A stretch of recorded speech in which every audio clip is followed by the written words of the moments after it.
నమస్తే. నేను doctor Suresh Buddha, senior homeopathy consultant, doctor care homeopathy.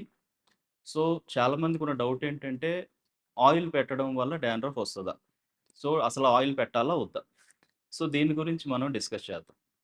డెఫినిట్‌గా ఆయిల్ అనేది తలకి ఎక్కువగా పెట్టడం వల్ల, లేదంటే ఎక్కువ టైం పెట్టి ఉంచడం వల్ల కూడాను డాండ్రఫ్ పెరిగే అవకాశాలుంటాయి. అసలు ఈ డాండ్రఫ్ ఏంటి? డాండ్రఫ్ అంటే లోపల మనకి స్కిన్ మీద స్కిన్‌లో ఉండేటటువంటి ఆయిల్ ఏదైతే ఎక్కువగా సెక్రీట్ అవుతా ఉంటుందో, లోపల సీబమ్ అంటాం. అది ఎక్కువగా ఎప్పుడైతే సెక్రీట్ అవుతా ఉంటుందో, దానికి తోడు మళ్ళీ ఎక్స్‌ట్రాగా మనం ఆయిల్ ఎక్కువగా పెట్టడం వల్ల, బయటుండేటటువంటి డస్ట్ వల్ల కావచ్చు, ఈ యొక్క స్కిన్ సెల్స్ అనేవి విపరీతంగా పెరిగిపోతా, డ్రై అయిపోయి మనకి డాండ్రఫ్‌గా ఫార్మ్ అవ్వడం జరుగుతుంది. సో, దీనికి గల కారణం ఏంటంటే ఒక ఫంగస్ అనేది. ఇక్కడ తలలో ఉండేటటువంటి మెలసీజియా అనేటటువంటి ఒక ఫంగస్ అనేది మనకి ఈ తలలో ఉండేటటువంటి ఫంగస్ అది అందరికీ ఉంటుంది. బట్ అన్‌ఫార్చునేట్‌లీ ఈ ఆయిల్ అనేది ఎప్పుడైతే మనం ఎక్కువగా అప్లై చేయడం జరుగుతా ఉంటుందో, ఇది లోపల ఉండేటటువంటి టిష్యూస్‌ని విపరీతంగా డ్యామేజ్ చేయడం జరగడం మనం చూస్తా ఉంటాం. ఈ డ్యామేజ్ అనేది ఏంటంటే ఇన్‌ఫ్లమేషన్‌తో స్టార్ట్ అవుతుంది. తద్వారా మనకేంటి విపరీతమైన ఇరిటేషన్ వచ్చి దురద రావడం జరుగుతుంటుంది.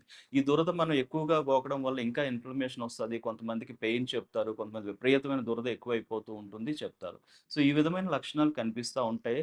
దీనికి తోడు ఈ ఇన్‌ఫ్లమేషన్‌ని కంట్రోల్ చేయడానికి స్కిన్ ఏం చేస్తుంది అంటే విపరీతంగా స్కిన్ సెల్స్‌ని ఫార్మ్ చేయడం మొదలుపెడతది. ఆ ఫార్మ్ అయినటువంటిదంతా కూడా అన్‌హెల్తీగా ఫార్మ్ అవుతాయి కాబట్టి అంతా డెడ్ టిష్యూగా ఫార్మ్ అవుతుంది. అది మనకి డాండ్రఫ్‌గా స్టార్ట్ అవ్వడం జరుగుతుంది. సో, తద్వారా దురద లేదా ఇరిటేషను తలంతా ఒక మాదిరిగా మనకి నిద్ర పట్టకపోవడం ఒక్కోసారి ఇలాంటివి జరుగుతుంటుంది. అంటే డాండ్రఫ్‌కి, హెయిర్ ఫాల్‌కి ఏంటి సంబంధం? సో, డాండ్రఫ్ వల్ల హెయిర్ ఫాల్ అవుతుందా? డాండ్రఫ్ వల్ల డైరెక్ట్‌గా హెయిర్ ఫాల్ అవ్వడం మాత్రం మనం చాలా తక్కువగా చూస్తాం. ఎందుకంటే ఇరిటేషన్ ఎక్కువైతే గనక రిపీటెడ్‌గా మనం ఆయిల్ ఎక్కువ పెట్టి ఎక్కువ టైమ్ ఉంచడం వల్ల ఈ ఇరిటేషన్ ఇంకా పెరిగి ఈ ఫంగస్‌ని ఇంకా పెంచుకొని అది డ్యామేజ్ చేయడం ఎక్కువైతే గనక కొంత పర్సెంటేజ్ ఆఫ్ హెయిర్ ఫాల్ అయ్యే అవకాశాలు చూస్తాం. కానీ ఇదే హెయిర్ ఫాల్ రెగ్యులర్‌గా వచ్చే హెయిర్ ఫాల్‌కి ఇదే ఒకటే కారణం కాదండి. ఇంకా చాలా కారణాలుంటాయి. సో, డాండ్రఫ్ అనేది మనం కంట్రోల్ చేసుకోవాల్సిన అవసరం అనేది కంపల్సరీ ఉంటుంది. దానికి మెయిన్ థింగ్ ఏంటంటే, ఆయిల్ అనేది చాలామంది ఏంటంటే, నైట్ అంతా పెట్టి ఉంచి పొద్దున్నకి స్నానం చేయడం. లేదంటే 1 ఆర్ 2 డేస్ కంప్లీట్‌గా హెయిర్ ఆయిల్ పెట్టి ఉంచుతారు. సో, దీనివల్ల ఏంటంటే, ఈ ఫంగస్‌కి మనం విపరీతమైనటువంటి ఆహారాన్ని పెట్టినట్టనమాట. సో, అది విపరీతంగా తిని లోపల మనకి ఇరిటేషన్ పెంచుతా ఉంటుంది.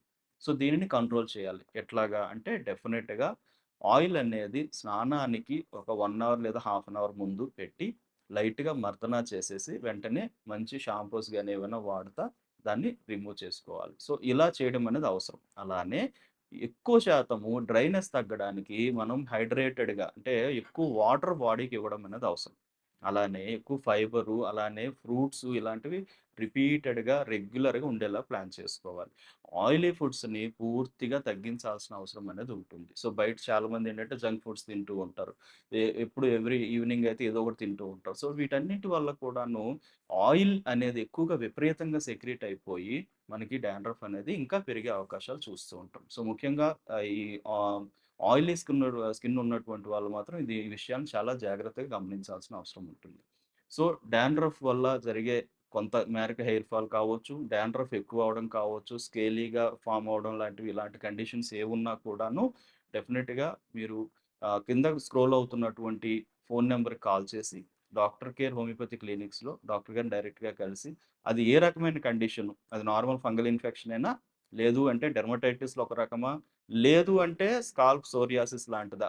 ఇవి మీరు క్లియర్ కట్‌గా ఆ కన్‌ఫ్యూజన్ లేకుండా దాన్ని డయాగ్నోస్ చేసి మెడికేషన్స్ వాడడం చేయండి. ఇలా చేయడం వల్ల ఈ కండిషన్ నుంచి డెఫినిట్‌గా పూర్తిగా బయటపడతారు. అనవసరంగా యాంటీ డాండ్రఫ్ షాంపూస్ అని, లేకపోతే ఏదైనా క్రీమ్స్ అని, లోషన్స్ అని పెట్టి మళ్ళీ దాన్ని స్టెరాయిడల్ క్రీమ్స్ అట్లాంటివి పెట్టి స్కిన్‌ని విపరీతంగా డ్యామేజ్ చేయడం మాత్రం చేయకండి. అది సప్రెస్ చేసి అది అదర్ కండిషన్స్ కంటే ఇంతకన్నా ఇంకా వర్సన్ కండిషన్స్‌కి వెళ్ళే అవకాశాలు చూపిస్తుంది కాబట్టి మీరు ఈ విషయంలో చాలా కేర్ తీసుకోవాల్సిన అవసరం అనేది ఉంటుంది.